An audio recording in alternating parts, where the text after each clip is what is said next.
Hi guys, my name is Priyanshu and you're watching Encyclo Hub. In this video, we are discussing MBA Finance and Banking, MMPC 005.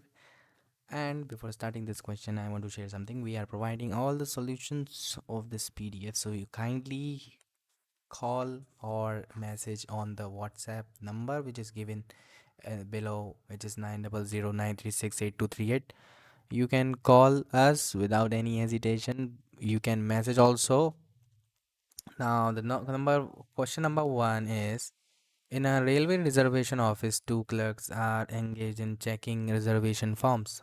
On an average, the first clerk checks 55% of the forms, while the second checks the remaining.